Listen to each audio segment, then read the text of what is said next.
How do you add a new, higher price subscription level to your business without competing with or cannibalizing your existing offerings? That's the theme of this episode. I'm Robert Skrob, and this is the show that helps your membership or subscription business to be unleavable. The Wall Street Journal reports that Disney is creating a subscription offering similar to Amazon Prime. Dubbed internally as Disney Prime, it's designed to be a mainstream offer that can attract many millions of subscribers. While more monthly recurring revenue is always beneficial, Disney already sells a wide variety of products and services, including subscriptions and memberships.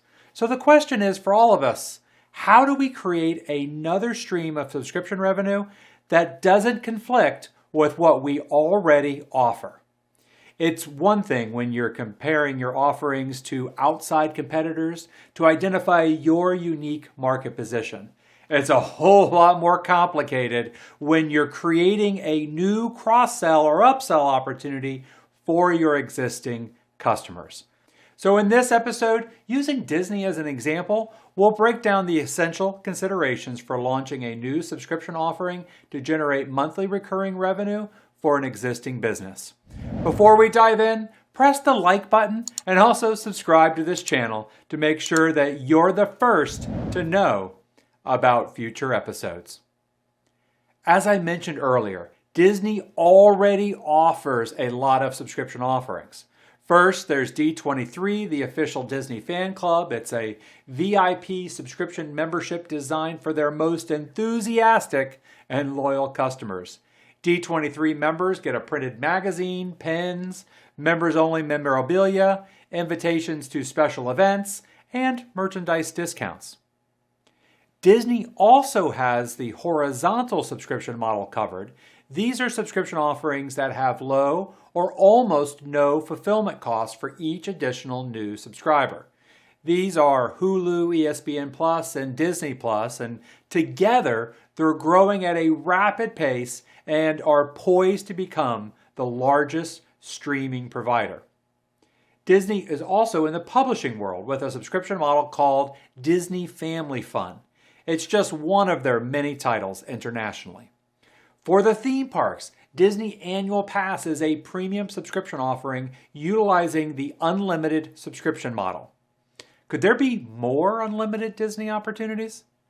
For curation, what if Disney included a subscription box element where exclusive products and pins could arrive monthly at your home? And then there's a possibility of an app-based product. Disney has an extensive digital footprint that enables them to easily interact with their best customers. And these also allow Disney to collect tremendous data and insights. For instance, through their Walt Disney World app, Disney knows where guests are staying, where they are from, and where else they visit while they're on vacation. Expanding those data insights to monthly subscribers around the world could be very, very powerful. So how should Disney approach building a subscription offering? And what can we all learn from their approach? Most business owners start with trying to figure out what to deliver within their subscription. They focus on the features. Let's flip that today. Instead, we're going to focus on who this subscription is for, and then allow the target customer to drive the decisions on the deliverables.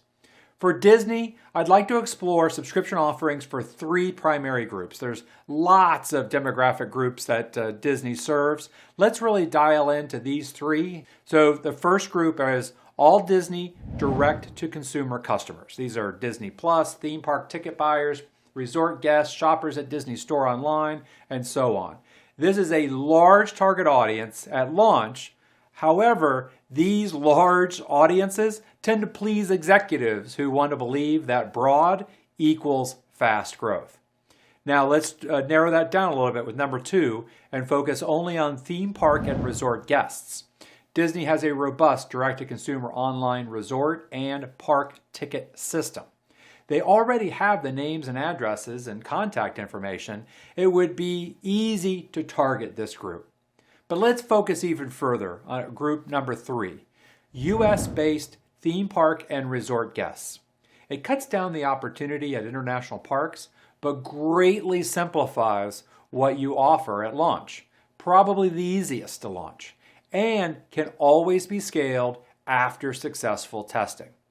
So if we're targeting theme park and resort guests in the United States, what are the 4 key subscription drivers to generate monthly recurring revenue without cannibalizing existing revenue streams? First, the offer. For Disney, publicizing their new subscription offer is easier than for most businesses because anything Disney does is going to get broadcast widely.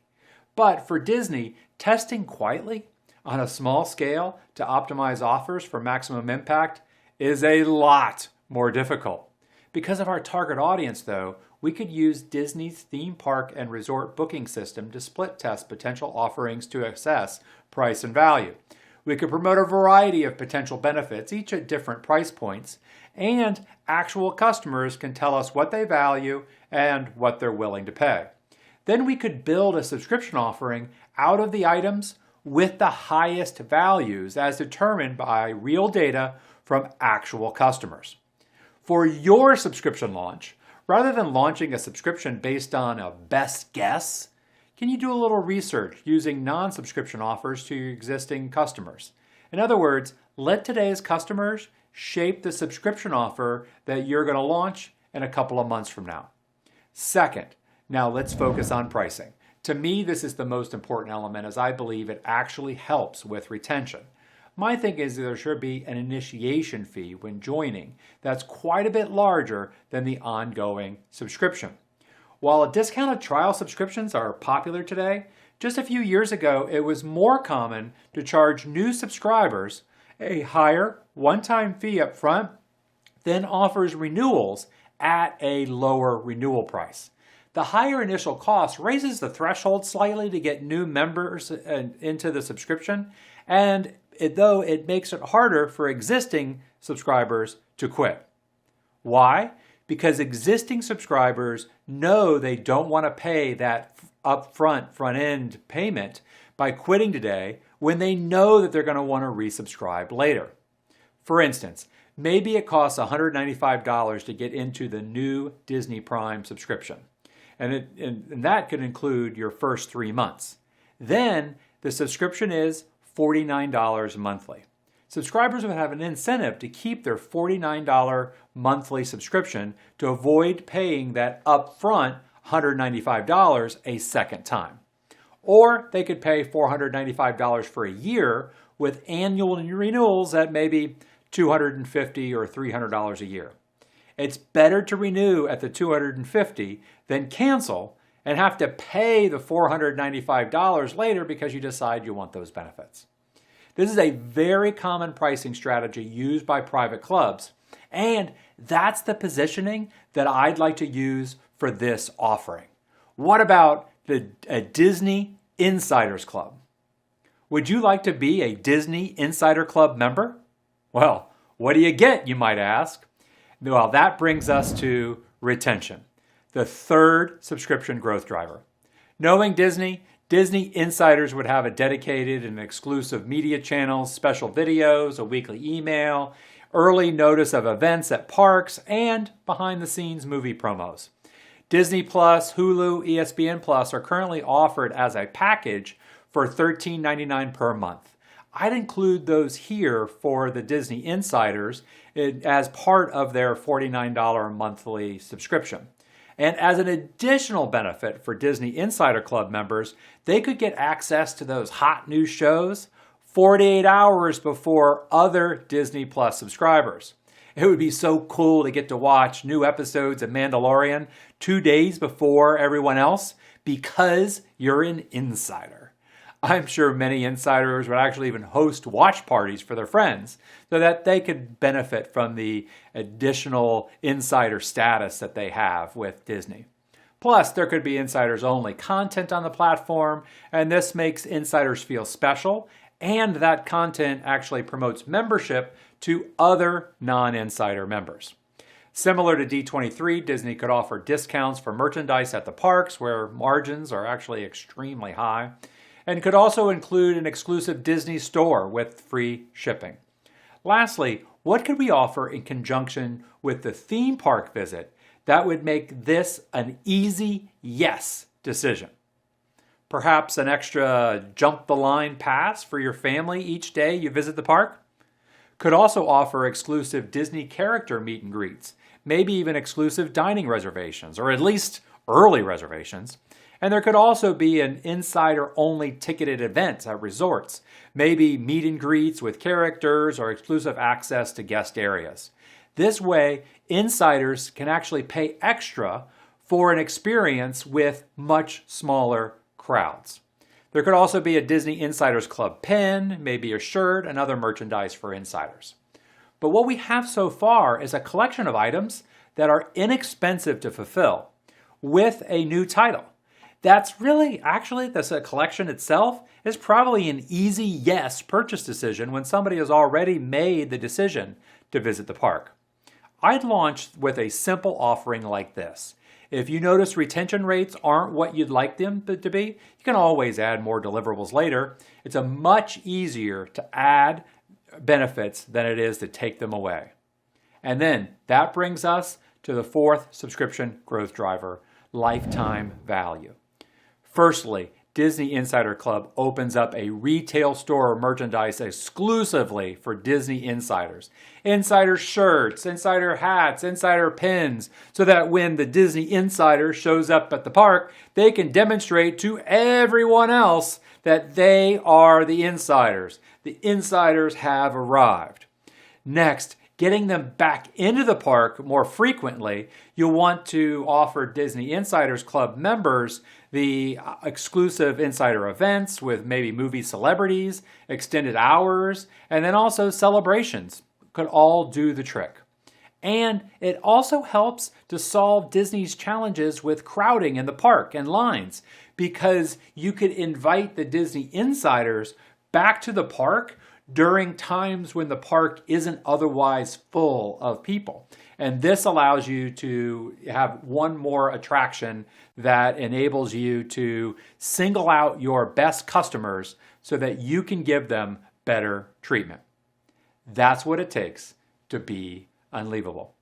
Let's summarize what we've covered today. The Wall Street Journal reports that Disney is considering a Disney Prime type subscription to upsell, cross-sell existing customers. There are 4 key subscription growth drivers to consider to build a successful offering that doesn't cannibalize existing products and subscription offerings. But first, you must consider your target customer.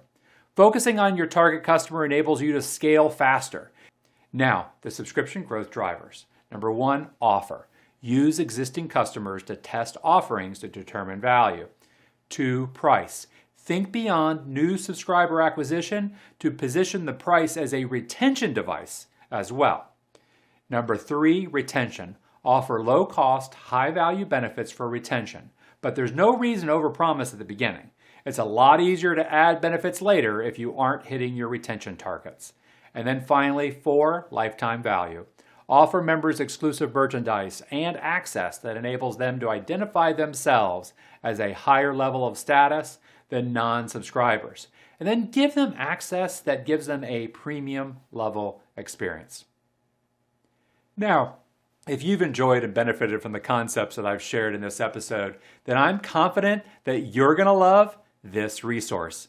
I've launched a 3-video series that reveals exactly how to launch, scale, and grow subscription revenue, even during tough times. As a Be Unleavable viewer, you can access this 3-video training series for free at 10xsubscriptionrevenue.com. This course comes with handouts you can download and print, and a couple of worksheets that you'll want to complete with your subscription growth team. All free for you as a viewer today. What do you think about Disney launching a new Disney Prime subscription offering? What benefits do you think would drive acquisition, price, and retention?